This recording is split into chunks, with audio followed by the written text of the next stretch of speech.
ingeta bayaya ingeta bamama. Bandeko ezalinga indeko na bino Ficho Bangu, le grand combattant de Bruxelles. Ficho Bangu, l'homme à la barbe. Ficho Bangu, motopamba. On a bela kena motopamba. Autrement dit encore, Tobaxa, papa Yoshi Yamamoto. Mais, dans mon client, les amis sont à Makambo. Mais je suis toujours motopamba. Nzambe mo comme ça ngai motomonene. Mais pas langai, je suis toujours motopamba. Bien confirmé. Bandeko, sobo moninga Ficho Bangu na bibeli bosona bino. C'est que na eka na be information ou to solo la makamozo le kanamboka na biso Congo. Mikolope l'équipe mo ebele to monanité na pese be information te bo monanga peso na bililité. Mais bandeko to linto lobela na makamozo le kana Congo. Précisément ezali makambo ya ndeko na biso Félix Tshisekedi Tshilombo. Makambo Félix alingi asala ou makambo akomi kolinga kosala na kati ya bongolo na kati ya mémoire na ye. Biso ba Congolais toujours ebate, biso ba Congolais tout délégué te, biso ba Congolais tout tindi ya no pesa politique namba alias baloto ba bekite, mais ya komi kosala makambo na ndenge na ye na bascule ya ba citoyen mususu o baza ba région moko oyo baza ko appuyer ye na ba idée mabe, idée satanique akenda solo na Kabila. Bandeko, surtout tali bien politique Nambe alias Baloto, soi-disant Kabila, mandat na SSI depuis le 19 septembre 2016. Tilelo azo vanda kaka na pouvoir pour avanda et là ça la biso défi na communauté congolaise. Bandeko, moi na mobali wana biso to yebi ke azaka sous président Congo te. Mais Félix Tshisekedi ou Félix Tshilombo na idée na satanique. Azolinga ya repesa sous beki sous. Mais pour ta peuple congolais dit que le 23 décembre il faut élection et salama. Mais bandeko na ye baza ko financer akende ya solo na politique Nambe. Mais ko solo la wana nani muta délégué ou nani muta tindi ye. Parce que ye mo ka yebi ngambo ya kokumba. Congolais nyoso yebi ke mwana mobali wana tolingi na Congo te parce que détruit mboka na biso atie mboka na biso chaos technique biso bato ya diaspora o to alia wa le to koma kosalisa bandeko na biso na Congo à cause ya mwana mobali wana. Mais Félix Tshisekedi ya ndeko na biso tozalaka na ye awa de pas zonga na kin akoma na idéologie ya bato ya Congo ou bato ya kin idéologie ba na poto ezokota insulté. Mais ba koye azake ko signer na Kabila na bengi Kabila bo comprendre na benga alias Baloto. Est-ce que bakoro wana nani muta délégué ou nani muta tindiye biso tindiye te. Mais comme ya zoluka acha musapi na moto biso beto kaka mayele sima na ye biso to tinda acha musapi na moto. Mais aye barake comme ennemi public numéro 1 ya peuple congolais.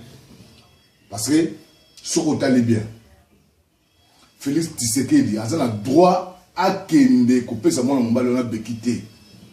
Parce que yemo yebi ko bundo so bundo na kata diaspora awa passe to moni na elongo na yemoko.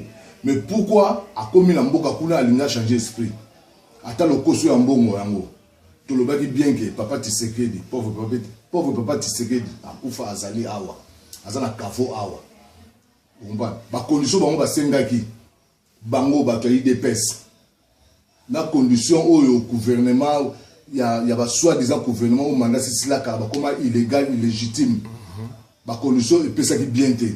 Mais pour la nini aye kondima yango sur après presque 2 ans que bakunda papa Tshisekedi na Congo ou na Kini ndenge zalaï que il fallait que politique Nambe soka longo la pouvoir après bakundi papa Tshisekedi.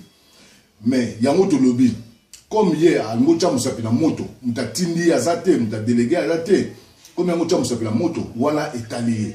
Mais biso na diaspora ou à peuple congolais partout dans le monde toko lemba kocha sukusuku te lumbe te pour mwana mbali wana alongwa yango wana bande kongana na mingi ya koloba te. Mais message oyo esala tout ekomela ye po ayoka afungola matoyi na ye ou soki aza une stratégie mususu biso tolingi yango te pe ekoleka te comme ye alingi alakisake ake na primature aza lokoso ya primature ngambu nyonso wana yokwela maboko na ye yango bandeko bozo soutenir ye Nandenge pas koloba le 24 oyo. Nete so makamuni ya koloba. Toko yoka ye suka koloba nini. Biso pa na biso ekolekate neva tebi que moi na mobali wana politique namba les baloto maintenant c'est cela depuis le 19 décembre et le 19 septembre 2016 alors so président à Congo te mais ce qui a le pesa ba beki pour que suna une année mususu ya glissement wana italien biso kuna tozate mais na tindeli Félix Tshisekedi message oyo ngambu oyo u kilo lingo kumbala mutu na yo moko mutu oko silisa kilo wana parce que baloba bien na mokili soko moni mpese akoti na mulangi oyo ya Fanta ou mulangi ya Coca ou mulangi ya limonade soso azoya po adoda mulangi wana yeba ki soso azosala erreur soso azomona lokola kake akolia mpese wana po apasula mulangi akopasula mulangi te mais comme yo lingo pasula mulangi wana etali yo message no kopesa yo yango wana peuple congolais partout dans le monde c'est le moment yango bo fongola misu bo telemela mwana mobali wana Félix Tshisekedi Félix Tshilombo muto a délégué ye akoma premier ministre na Congo azate ezaka sofa pouvoir nem zoti ndaye po azo pouvoir mais bino be bandeko na biso ya baluba na fingi bino te na tongi bino te bo meka pe ko sola na mwana mobali wana Félix ndeko na bino Félix Tshisekedi comprendre akita motema so akiti motema te biso na ye ekosuka kaka mabe me biso comme ba corps ya signé que suka comme premier ministre biso be baba Tshisekedi ke na kin ba manifestation ils ont sous-souté biso zo doit batailler des PST batailler des PST nem ba signé yango mais peuple congolais signé yango te biso pa na biso lumbe moti totika yango te